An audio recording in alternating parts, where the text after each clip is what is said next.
Hi there. Great to see you again. Is that a new shirt? No? Okay, just kidding. All right. Today I am going to fix one of the biggest mistakes that you are likely making, telling the wrong story. Here's how this idea came about. I was doing an analysis with a client of mine on the stories they were already telling. One story I was evaluating was the one on their About Us tab, which is a great place for a story, okay? The story was about how the founders, a husband and wife team, came together. And at face value, it was a really incredible story. A lot of plot twists, there was some tragedy, an epic reuniting, and a happy ending.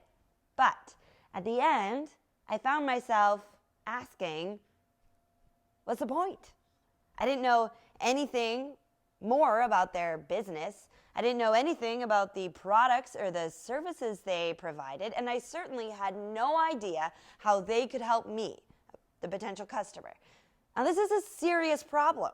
Despite all the times I encourage you to endear your potential clients through your stories, the story has to make a point. It can't just be a love story on the About Us page. This right here is one of the biggest mistakes I see people, and in particular businesses, make as they start trying to use story more. They tell stories just for story's sake.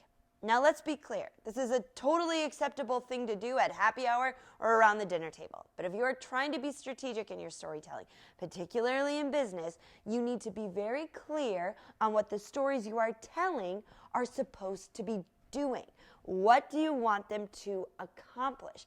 Don't just tell the story because you like it, all right?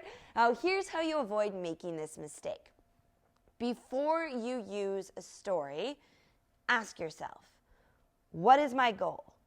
What do I want my potential customers or clients to think, feel, know, or do as a result of hearing this story?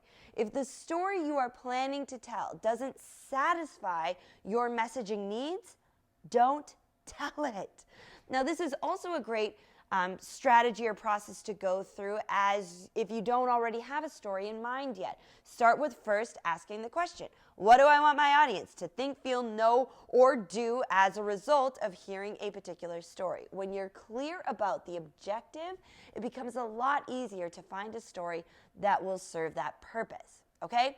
Now, as far as the client I told you about at the beginning of the video, we decided that though the story was a beautiful one, it didn't really serve the purpose of About Us, of the About Us page. Now, the good news, we have a great story, a love story that we can use somewhere else in a more appropriate setting.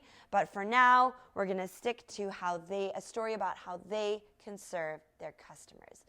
You know, I love a great story, but more importantly, I want to make sure you're using good stories in the right way. Okay, I hope this video helped clarify some of that, and feel free to shoot me an email or post a comment if you have any additional questions. That's all for now. I'll see you soon, and until then, remember, you are just one story from greatness. I sure hope you choose to tell yours.